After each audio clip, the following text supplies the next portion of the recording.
제 강아지는 펫샵에서 데려왔어요. 작고 까만 강아지. 홀로 유리 칸막이 안에서 외로웠을 아이, 엄마와 언제 떨어진 것도 모르겠는 아이. 유리 칸막이 앞에 할인이 붙어있던 아이.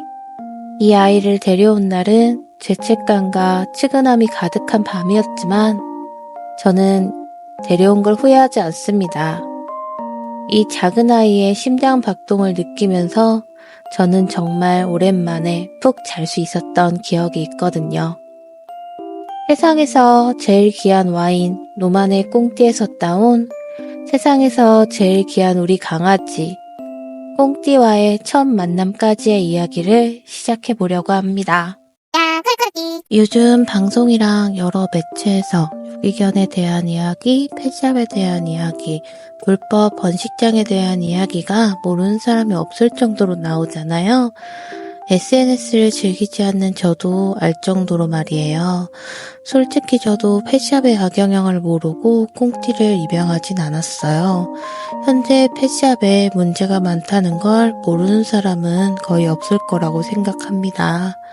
저 역시도 펫샵에 대해서 부정적인 사람들 중 한 명이었고 추후에 강아지를 키우게 되면 유기견을 데려다가 키워야겠다고 생각하던 사람들 중 한 명이었어요. 방송에서 본 유기견들은 안쓰럽고 불쌍하고 또한 사랑스러웠어요. 인간한테 상처를 받았음에도 인간에게 금세 애정과 신뢰를 주는 모습이 너무 감동적이었거든요. 강아지를 입양하자는 이야기가 나오고 저는 남편과 함께 유기견 센터를 찾아갔어요. 자원봉사를 하면서 강아지들을 만나고 그 중에 데려오기 위해서 말이에요. 근데 그곳은 정말 상처받은 아이들이 가득 있었어요. 손만 들어도 무서워서 벌벌 떨거나 이쁘다고 쓰다듬었는데 오줌을 지리거나 결과적으로 저는 유기견을 데려오지 못했어요. 영상 매체에서 불쌍한 아이를 보며 좋아요 누르는 것과는 너무 다른 이야기였거든요. 직접 눈으로 본 현실은 저는 당시엔 정말 견디기 힘들었어요. 무슨 일이 쉬워 보인다면 그건 그 사람이 장인일 거라는 말이 있잖아요. 인간에게 상처를 받았음에도 다시 애정과 신뢰를 주는 강아지들은 새로운 주인이 엄청난 사랑으로 얻어낸 것임을 깨달았어요. 겉도 속도 상처가 난 아이들을 보니 그땐 정말 눈물이 멈추지 않더라고요. 그때 느낀 감정은 그 아이들이 저 같아서 견딜 수가 없었습니다. 그날은 시댁 식구들과 식사를 하기로 한 날이었습니다.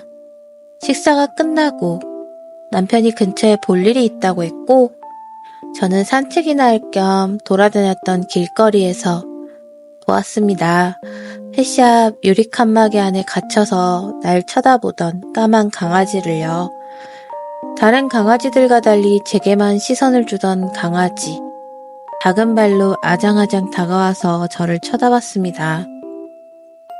그때 정말 뭐에 홀린 건지 저도 모르게 펫샵 안으로 들어갔어요. 제가 들어가니 직원이 바로 응대하면서 까만 강아지를 꺼내서 제 품에 안겨줬어요. 자세히 보니 왼쪽 눈이 약간 아픈 건지 살짝 덜 뜨고 있었고 미묘하게 양쪽 눈 사이즈가 서로 달랐어요.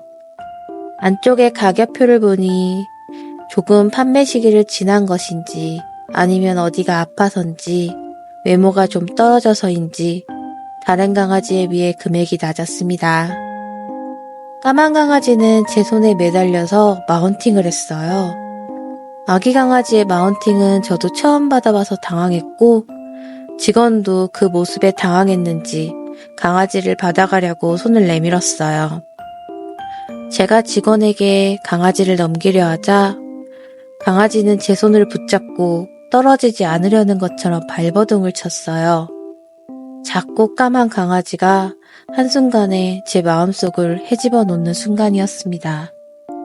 펫샵을 나와서 남편을 만났지만 이미 머릿속은 하얘져서 남편 말이 들리지 않았어요. 유리 칸막이에 갇혀있는 아이가 마치 동화 속 공주님처럼 느껴졌거든요. 제게 손을 내밀어서 도움을 요청하는 아름답고 친절한 공주님이요. 그때 심정은 마치 그 강아지를 제가 구하지 않으면 안 된다는 생각까지 들었어요. 그대로 두고 가면 저는 정말 나쁜 사람, 나쁜 년이 되는 것 같았어요. 무슨 생각까지 들었냐면 내가 세상의 모든 강아지를 구할 수 없지만 나와 떨어지지 않으려고 발버둥치던 그 강아지는 홀로 외롭게 유리 칸막이 안에서 자는 것이 아닌 품에 안아서 포근한 침대에서 재우고 싶었어요. 솔직히 어리고 약한 아기 강아지라서 더 불쌍하고 애틋하게 느꼈던 걸 수도 있어요. 근데 그때 품에 안기던 그 작은 체온과 열악한 유리 칸막이 안에서 떠나는 날 쳐다보고 있는 모습까지 잊혀지지 않았습니다. 펫샵이 불쌍함을 판매하는 것처럼 느껴졌고 불편했어요. 동시에 마음이 심란했습니다. 마음이 엄청 심란한 와중에도 제 손은 이미 펫샵 강아지 분양 안 되면 어찌 되는지를 검색하고 있었어요. 그 강아지는 이미 가격표에 검은색 X표가 2번 쳐져 있었습니다. 지금 와서 생각해보면 할인 표시가 되어 있던 것도 영업일 수 있겠구나 라는 생각이 드네요. 제가 이상해진 것을 눈치챈 남편이 왜 그러냐고 물어봤고 저는 까만 강아지에 대해서 이야기를 했어요. 그러면서 펫샵에서 분양을 받으면 안 되는 것도 그 가이가 불쌍하다고 데려오면 악순환이 계속된다는 것도 저는 애써 펫샵에 대해서 알고 있는 모든 것을 꺼내놓으며 마음을 외면하려고 애쓰고 있었어요. 펫샵에서 강아지를 데려오면 안 돼. 내가 펫샵에서 불쌍하다고 한 마리를 데리고 오면 그 빈자리에 다른 강아지를 또 데리고 와서 채울 거야. 불쌍하더라도 악순환을 끊으려면 그 강아지를 데려와선 안 돼. 안 돼. 안 돼. 남편은 그런 저를 눈치채고 말하더라고요. 나도 펫샵에서 아이를 데려오는 건 반대하지만 네가 그 아이가 눈에 밟힌다면 데려오는 게 맞다고 본다. 이것도 인연이겠지. 펫샵을 싫어하던 네가 홀린 듯 들어간 것도 다른 강아지들이랑 다르게 너한테 매달린 것도 네가 처음으로 고른 아이고 널 처음으로 고른 아이잖아. 데려오고 싶다면 데려오자. 유기견을 데려오려고 했지만 우리와 인연이 아니었고 브리더에게 데려오려고 했지만 네가 그 아이를 만난 시점에서 다른 강아지를 데려오면 그 아이가 생각나 안 나겠어? 나는 가장 중요한 건 유기견을 만들지 않는 것이라고 생각해. 강아지는 데려와서 무지개 다리 건널 때까지 사랑으로 키우면 되는 거야. 저는 남편의 말에 머리가 쿵하고 울리는 것 같았고 남편과 함께 펫샵으로 가서 그 아이만 보고 그 아이만 품에 안은 채 남편에게 뒤를 맡기고 서둘러 펫샵을 빠져나왔습니다.